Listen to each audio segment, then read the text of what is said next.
Connexes next launched what we call higher technology, which is your orange quadrant up there, which is a statewide advanced manufacturing and logistics curriculum that is turnkey.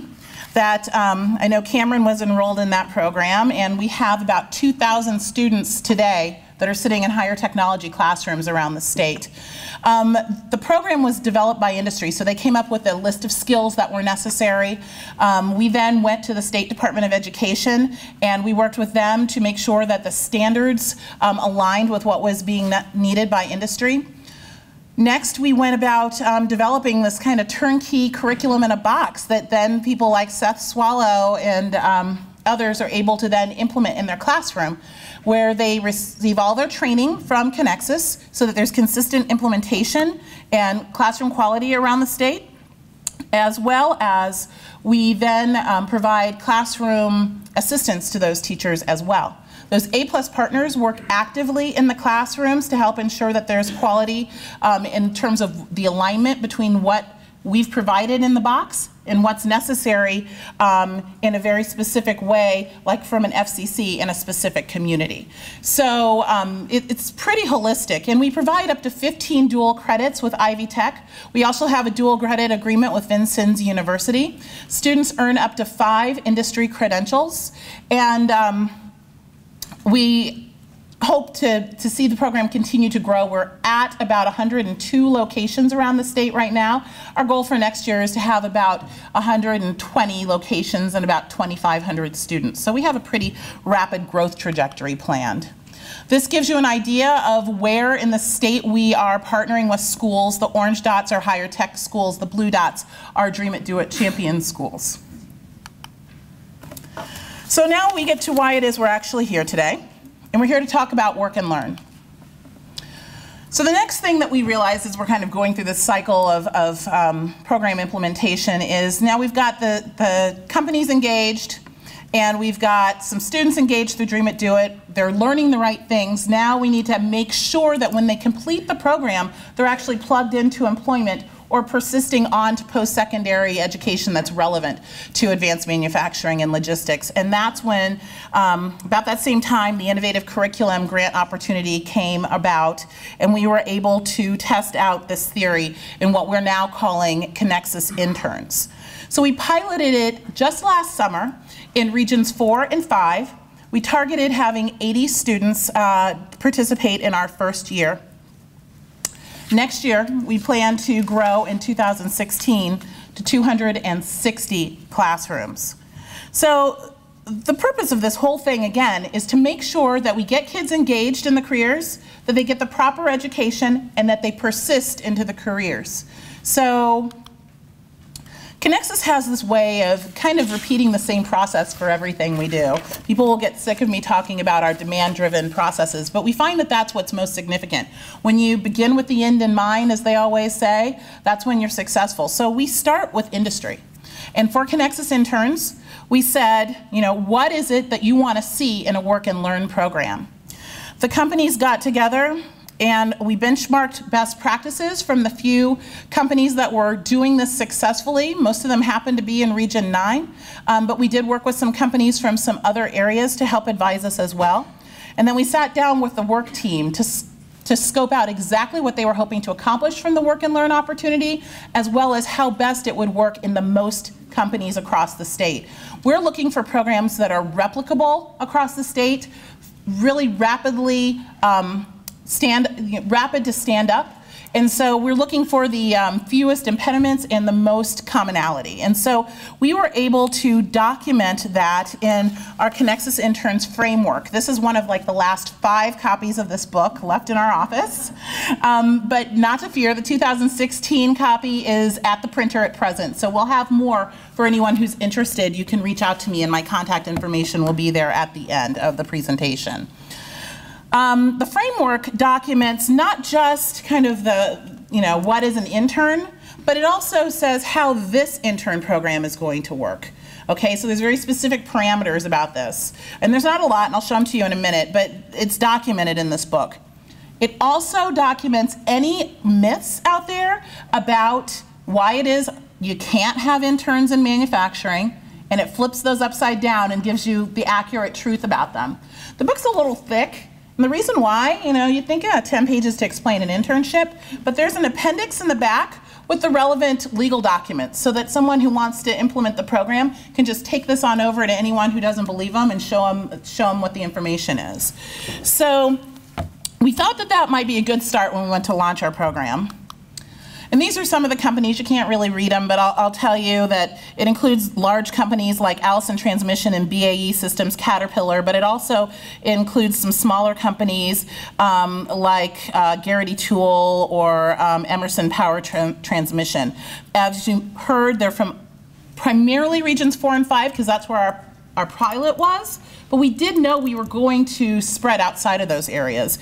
So you would notice that there are companies on here from other areas, such as, BAE Systems up in Fort Wayne, Coca-Cola, which is statewide, and so forth. So it has a pretty good representation in terms of who actually wrote the document. So, what exactly is documented in there? The core competencies that employers want to see an individual that completes the program hold when they complete. What kinds of tasks they want to have the interns complete.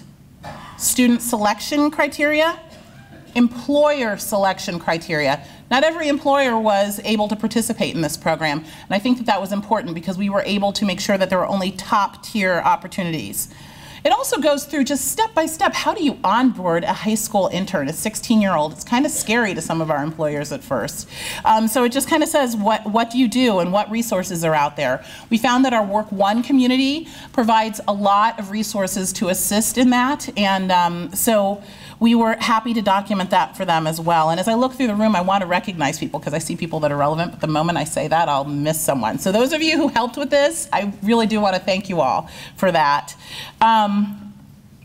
Interim compensation was documented. It was decided that students must be paid, and they must be paid more than minimum wage.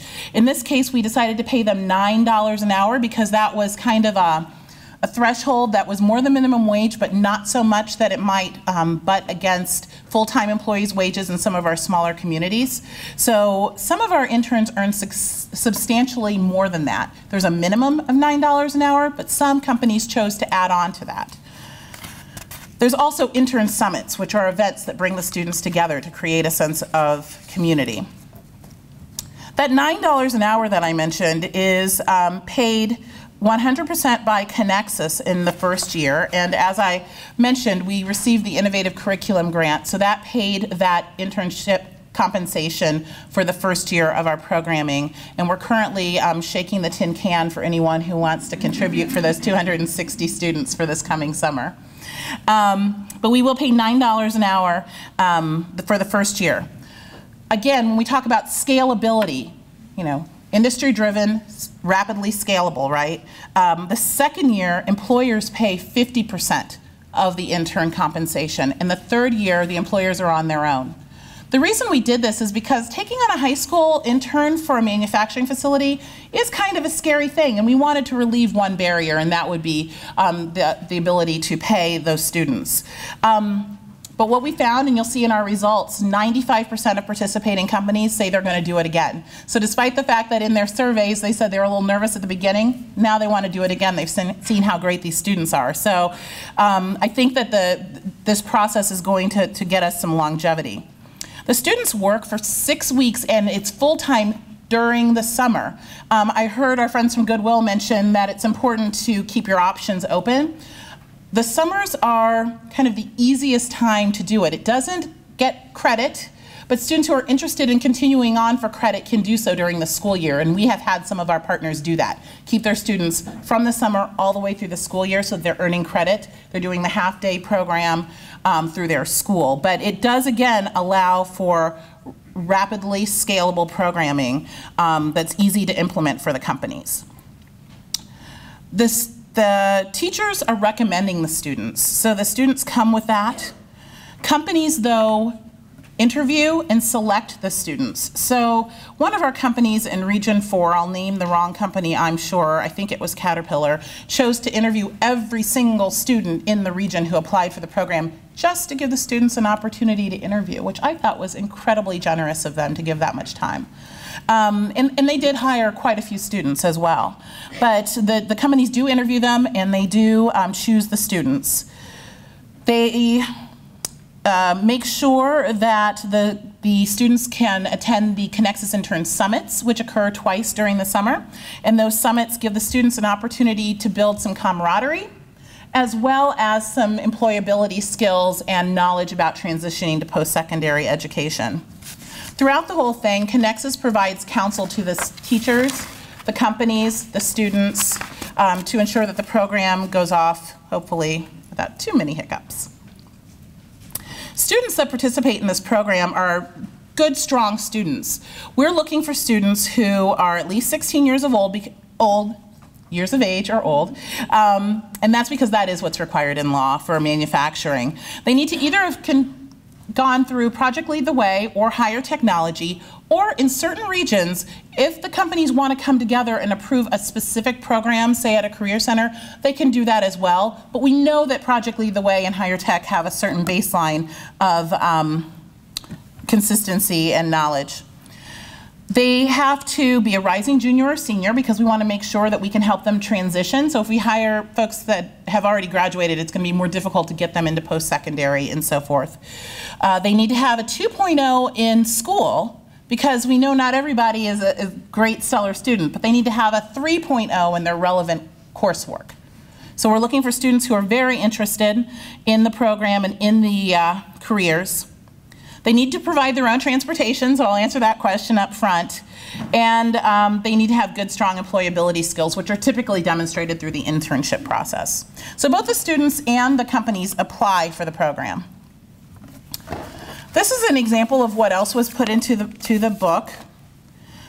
Each myth has an exact explanation of why it is a myth and how that myth is dispelled. So this is an example of the old, you can't be in high school and work in a manufacturing company, and then it pulls directly from the US Department of Labor laws to show exactly what students can do and what they can't. Plus, Connexes, through the input of the employers, has inserted some best practices in what kinds of jobs students can do.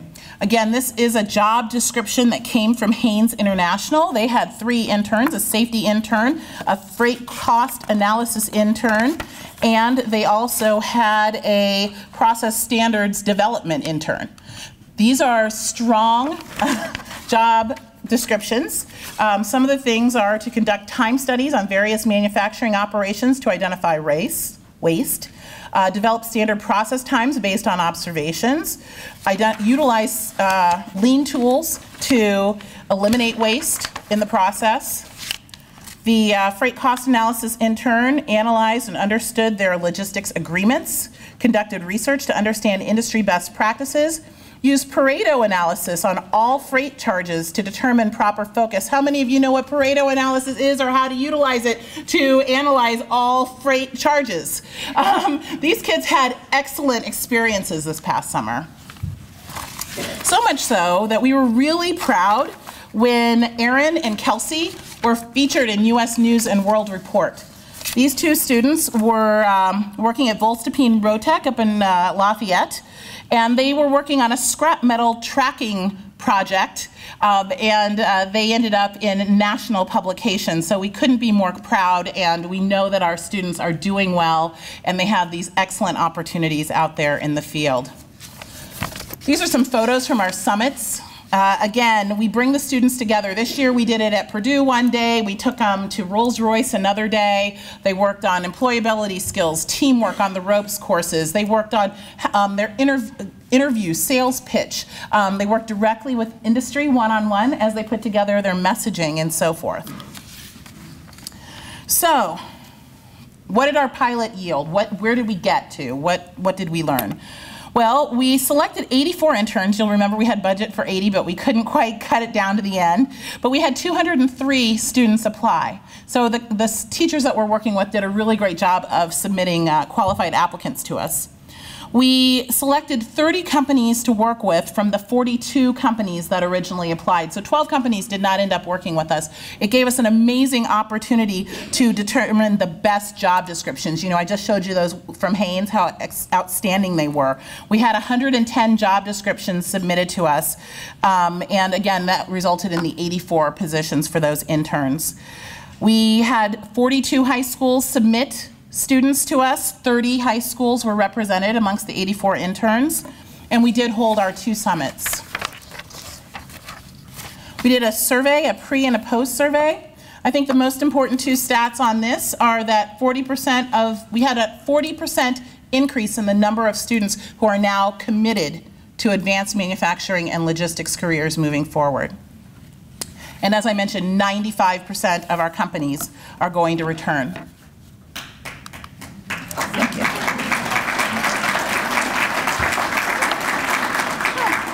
I'm kind of like the governor. I have an applause line. Thank you.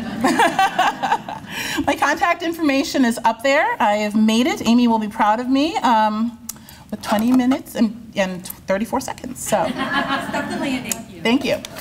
Thanks, guys. If you have any questions, I'll be here at the end. Thanks.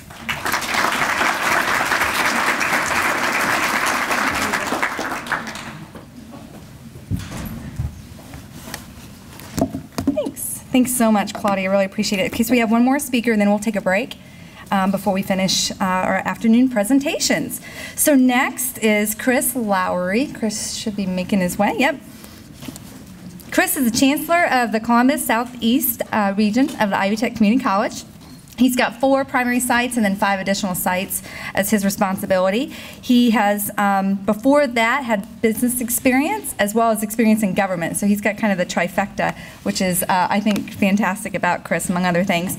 He also had responsibility at Hillenbrand for a number of years, which is some of his business experience. He's the Executive Director of the Association of Indiana Counties and former aide to Senator Dan Quayle and aide to Governor Bob Orr. He continues to serve in a number of capacities in terms of boards, and that includes appointment by the governor as the chair of the Region 9 Works Council. Chris is also just an incredible person of character. If you don't know Chris, I hope you do get to know him. I'm glad to call him not only a colleague, but also a friend. Chris, welcome. Thanks for being here.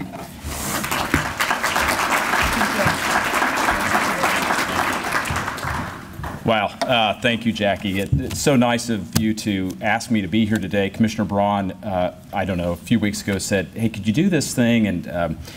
And so you know what the topic is about, and that's elevating work and learn. And I said, I'll move things around on my calendar if I need to. I am delighted to be here. Jackie, thanks for the nice introduction. And thank you all for being here today, too. I know it's difficult to take time out of your busy schedules. A lot of you I know and or happen to be friends with. Claudia, it's both difficult and a joy to follow you because Claudia and I have worked together on so many things. I was sitting there thinking about it, Claudia, during my days at Hillenbrand when we were spinning up some of those first intern programs with AML curriculum. Dream It, Do It through our friends across Region 9, and certainly with Hire and in Ivy Tech's role in helping across these things too with faculty training, curriculum development, and so forth. If you don't know Claudia Cummings, I suggest you get to know her before the day's over. So nice to see you. Nice to see so many of you. And also thanks again to Commissioner Braun. I know Governor Pence was here, and to Lieutenant Governor Ellspermann for the work they're doing to lead in this space. This is so important for the state of Indiana and where we're headed over the next many years. When I spoke with Commissioner Braun a couple of weeks ago about this topic, he and I were talking primarily about what's going on in Region 9, the southeastern part of the state, and how that might reflect the rest of the state. And he said, well, why don't you share a little bit about what the folks there have been doing? And I'm glad to do that. Some of my friends from Region 9 from southeastern Indiana are here, and they deserve much credit for what's been going on. First, we started by borrowing from, ripping off from, friends that we have in places like Cummins and Hillenbrand, and a lot of great corporations and employers there to follow the models that they use for strategic planning. a couple of years ago now, as the region, the Governor's Works Council formed in that part of the state, we did a situation assessment, said where are we? And a lot of it, of course, as you would guess, led back to the demand-driven side of what's going on. So what do employers need? Where's the gap? How do we bridge that? Then formed our strategy and then began putting together a work plan. Out of that, we decided to focus on some very concrete things. We know there is a lot of work to do. We get that. But we said, look, we're going to focus on three things: attainment, the manufacturing space, and the healthcare space. Again, there's a lot to do, but those were the focuses on which we decided to place our emphasis. Here are also the facts of the matter for southeastern Indiana. We get it that the hill is steep. Indiana has a 40% educational attainment rate. We're about 40th in the nation. Correspondingly, we're about 40th in per capita income. The situation for southeastern Indiana is a little different. If you drew a line around the 10 counties that constitute our part of the state, made us a separate state, we would be 51st in the nation. That's our reality. So rather than whining about it or commiserating together about it, we're trying to do something about it. And Claudia, I appreciated your words about rapidly scalable. One of the things I would say is that the folks who've been involved in this process have had a serious bias toward action and a sense of urgency. We know the hill is steep and we've got to climb it quickly. So the reality is also this: a lot of employers in our part of the state and across Indiana have jobs that are being unfilled. You know, statistics tell it. Claudia shared those, others have shared it. The latest report from the National Association of Manufacturers Institute on the skills gap say that 84% of manufacturing employers say they have jobs they cannot fill. So I'll bring it to a microcosm, though. One of my best friends who owns a company in Batesville, Indiana, Batesville Tool and Die, Jody Fletterman, great company, homegrown. I bumped into him on the street in Indianapolis the other day. He said, Chris, we got to shift this into the next gear. And he's been on board with us since day one. He said, I have 19 positions I cannot fill. 19. And yet we've got folks who are unemployed or underemployed. So we've got to get this work done. So what have we been doing? Like the rest of you, we've been trying to align, trying to get the right people in the room and at the table together: K-12 educators, post-secondary folks, employers, chambers of commerce, others. People have got to be in the room and at the table and committed to each other to get this job done. So again, a lot of credit to the folks who have been involved. We've been engaging in a direction to be both student and worker-centric. How can we make these things happen to the benefit and as easily as possible for those cohorts of individuals? And as importantly, if not most importantly, we've focused on the demand side of this. We have got to focus on the demand side and see where those jobs are today, 3 years, 5 years, 10 years out. And that's why it is so critically important that our employer friends are in the room and at the table. One of the things we decided to do in our region was get rid of some of the overlap. Probably like a lot of you, there are a lot of great organizations, even within a given geographic area, that are doing a lot of great work. One of the things we started to discover was we all knew each other and we bumped into each other. Heck, sometimes we were on each other's boards. So we decided to mesh those organizations and the strategies therein into one big working group. So today in our part of the state, the Governor's Works Council, the Workforce Development Board, AHEC, Ivy Tech, and a litany of other organizations share a strategy. Those individual organizations got together, said, what can we focus on with key strategies? Those were attainment, manufacturing sector, and the healthcare sector. Not to disregard any of the other work being done, but to make sure that as those waffles overlapped, there weren't any holes, and to the degree that we could leverage and not just duplicate, we wanted to do that. So that working group meets regularly, a core leadership team and then that working group. Again, much credit to the people who have been involved. You know, we talk about the sectors in which on which we're focused, and the reality of this matter is those two sectors constitute about 60% of our economy in southeastern Indiana. And that's where the jobs are, that's where the higher paying jobs are, and that is absolutely where the demand is.